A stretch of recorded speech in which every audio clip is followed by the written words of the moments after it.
The first time I saw Fractal Design's Ridge case a few years ago when it launched, I immediately fell in love with the design. It's just so smart and efficient, and I love the full dedicated top cooling section just for the GPU. But once I built in it, I realized we had a bit of a problem, and that was that CPU thermals kind of sucked. So after being off and on with this project for like a year,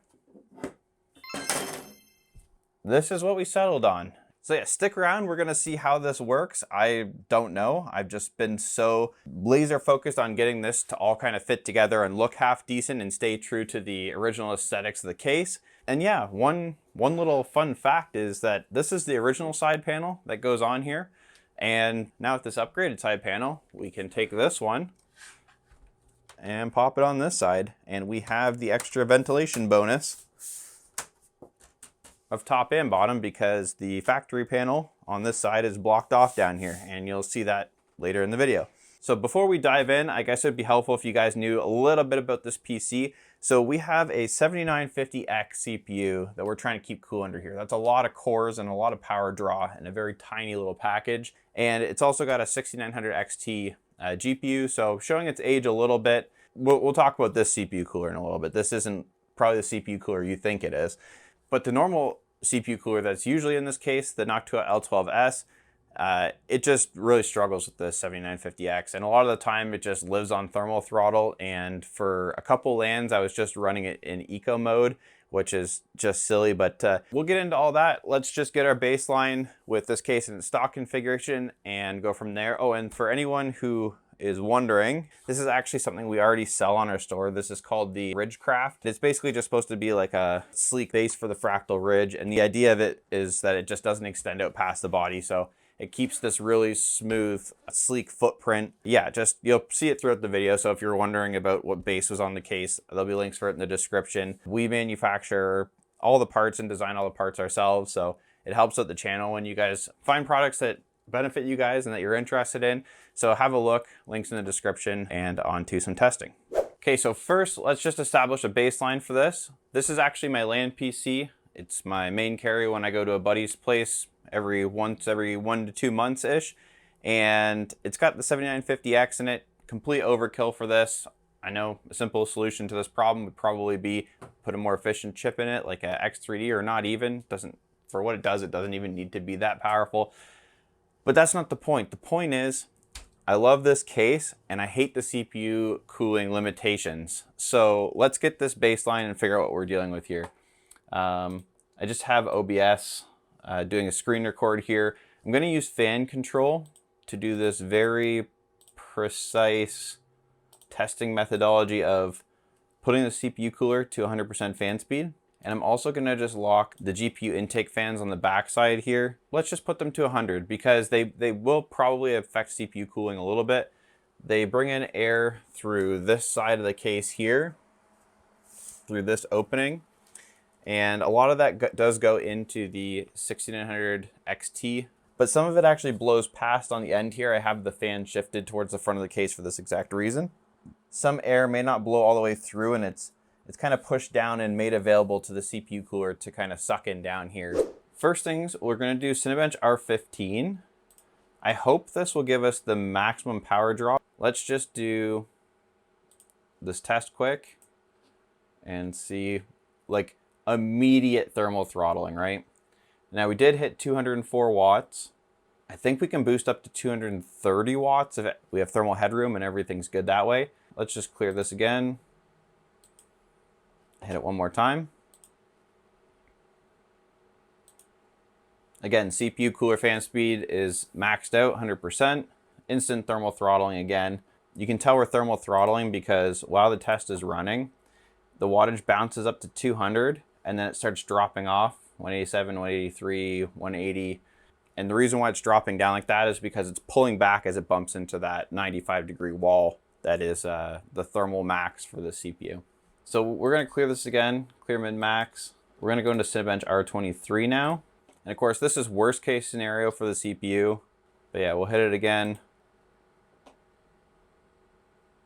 And, you know, same story here again. We're going to sit on that 95 degrees Celsius a little bit more because this test takes a little bit longer to run. but you can see our power's already pulled all the way back to 170 watts.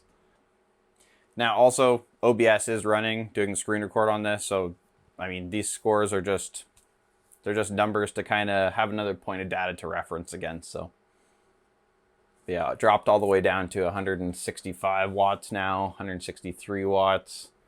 And the last thing I want to do is like a real life gaming scenario to see if we hit these same kind of thermal numbers while we're in game. And it's my favorite benchmark, shaders compiling.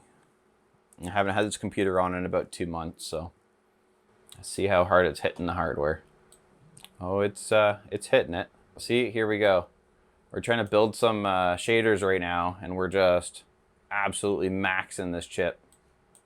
What is ours? Oh, we did end up hitting. So I've been playing for 2-3 minutes, and we did end up bouncing off that 95-degree thermal limit while only hitting a max of 137 watts. So let's talk a little bit about what's going on here. We obviously have the height restriction of the side panel for it to be able to close, and I think that's about 70 millimeters is what they quote. The NHL12S I think is exactly 70 millimeters, so that's kind of why a lot of people gravitate towards this cooler. Another thing you have is these fins is where the air is coming out, because you can see the fan underneath, and it's taking air from like the motherboard's surface and pushing it out through these fins. And then these fins are going and they're hitting this mesh here, and it's actually not that open.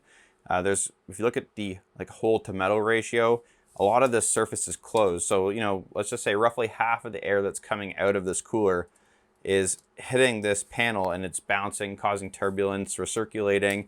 So probably just even not having a side panel would help, but that's not practical if you want a nice kind of clean finished look. So if we are going to fix CPU cooling, we have to address some of these issues. Now, when I first got the case and I was building in it, I was like, I'm gonna somehow make something where we can mount an AIO, a liquid cooler in here. Long story really short, no matter how many times, and trust me, I tried many times to make something to mount an AIO while still keeping like the overall compactness and aesthetics of the case. If any of that is real English, I'm not sure, but ultimately it came down to is every time I came up with a solution, I wasn't happy with it. So then I thought, okay, water cooling in this thing is a dead dream. I mean, you could do it if you devoted a ton of time to it, but remember, when I come up with these solutions, I'm trying to make something that anyone could implement. So if you had this case and you wanted to put like a really power thirsty CPU in it, I would have something that would be available to purchase that would be relatively simple to install, and anyone could do it. So doing a really intricate custom water cooling loop using 80 millimeter rads and integrated custom pumps that are all built into CPU blocks and stuff, we weren't interested in that. So what can we do with this air cooler? Well, the fastest way to increase this thing's efficiency would be to cut a hole in this and remove this relatively blocked off mesh plate. So a little bit of messing around and came up with this. Now this, the idea was to install something like that. This is a kind of early prototype, so I don't really know how well it fits here. You can get the idea. The idea was that it was gonna fit flush, and it was going to expose these fins and kind of make the cooler part of the case. So without adding any bulky aesthetic or anything, allow a nice free-flowing path for air to come out for the CPU cooler. But then that got me to thinking, in order for this to look really nice and like really clean like that and trimmed perfectly to fit the CPU cooler, it means everyone would have to use the exact same motherboard, because there's no standard on where the actual socket needs to be on the board. It can always be shifted around a little bit. And they'd have to install the CPU cooler, the exact same CPU cooler, the exact same way every time. And that is just way too locked down and specific, I think, to make sense as a product. So also around this time, I learned that Noctua has a 7 millimeter taller version of the NHL12S. So the new version is called the NHL12X, NHL12S X77. And it's this exact same cooler, but it's the next iteration. So instead of 4 heat pipes, the X77 variant has 6 heat pipes.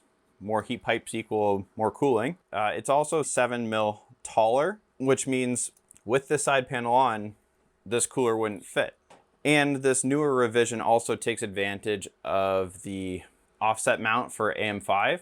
So the actual cold plate is shifted down a little bit to be more centrally located over the heat generating components inside the CPU. That's a pretty good step up just in the cooler itself. But if we were to remove the restrictions on these fins and just allow more air to flow out, we should see even a better increase over the configuration we had in here before.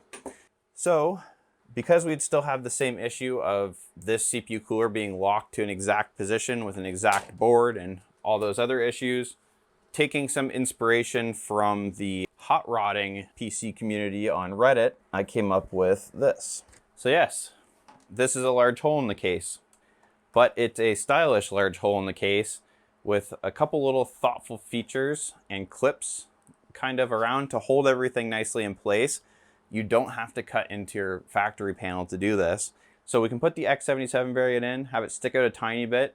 Overall, it will look really, really sweet, I think. And hopefully gives us a point to we're not thermal throttling on this CPU, which is still a really big ask, I think. We're gonna do some testing in a second because I actually still don't know how well this will work out. And yeah, so we'll see.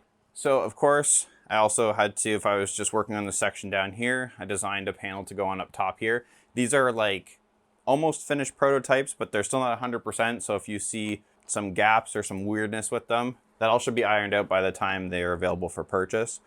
Some upgrades I made here, the holes are way bigger. Didn't want to go too big and kind of again take away from the aesthetic, but big enough we can get some good airflow through. And I also have staggered the holes. They're all offset. You can see here on the stock panel, the holes are all aligned. And by just staggering and offsetting the holes like this, the difference between putting the holes all lined up evenly and staggered was like an extra 130 holes or something just in this area. So we got more breathability for the GPU up top here. The thermals for the power supply were never really in question, so we just need to allow the power supply to get access to fresh air.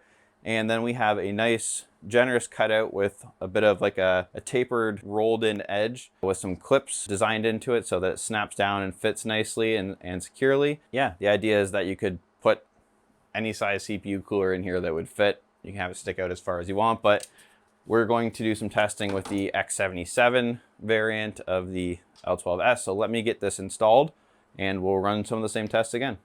I mean, technically too, you could mount your AIO in here and you could have your RAD externally mounted somewhere.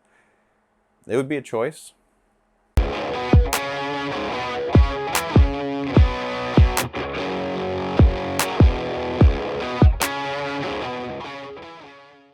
I don't know, aesthetically, I'm biased. I have spent way too much time staring at a screen, meticulously designing this thing. We have this cutout section here, which actually brings out this bar, which is part of the case, and it actually has the Fractal logo on it. So adding this little stripe on this white model, black inside here, kind of adds a little bit of a performance-y type look. And I mean, that's kind of what we're trying to do here. We're trying to take from like a professional, just a mature aesthetic, and we're trying to just bump it a little bit further towards the gaming and performance aesthetic. Trying to get a bit more performance as well, not just aesthetics. But overall, I hope you guys like how it looks, and I hope it performs well. So let's jump in and let's find out. So same thing, have OBS going here. We're gonna change this back to manual, and we're just gonna max both these things out again. So we're kind of apples to apples. So let's see, idling, I think we are a bit lower, but I mean, that doesn't mean literally anything really. So let's just start with Cinebench R15. And I mean, it's still a low profile cooler, so we're asking a lot. So let's see, get it.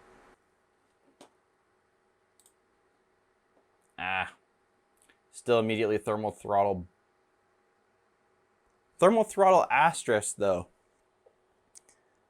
That's a way higher power draw, I think, and it was sustained higher power draw too. Let's clear this and go again. And I think our score's higher.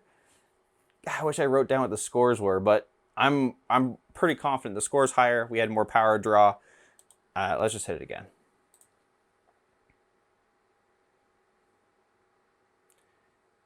Yeah, we are sustaining over 200 watts.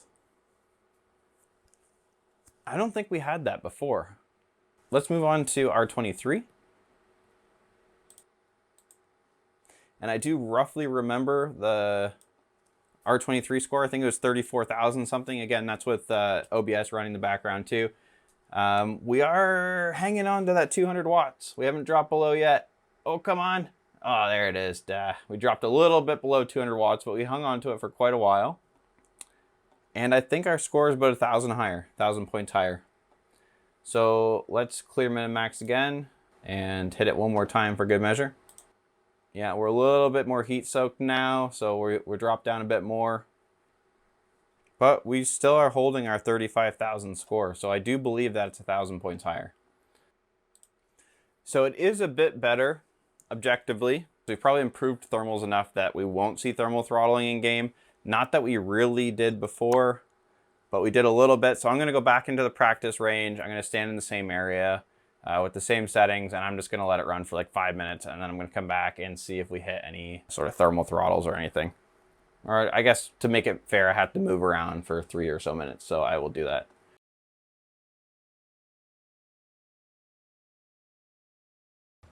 So I've been in game now for a few minutes.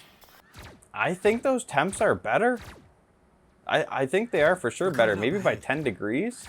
I'm gonna have to compare against the old footage and then make some conclusions here in a minute. But yeah, I mean, I've just been sitting here for a few minutes, probably about the same amount of time, roughly, as before, and yeah, so I'm calling it. I mean, I haven't seen that little spike into thermal throttle, so I mean, it's better. It has to be, right? I don't know. Let me look at the footage and draw some conclusions.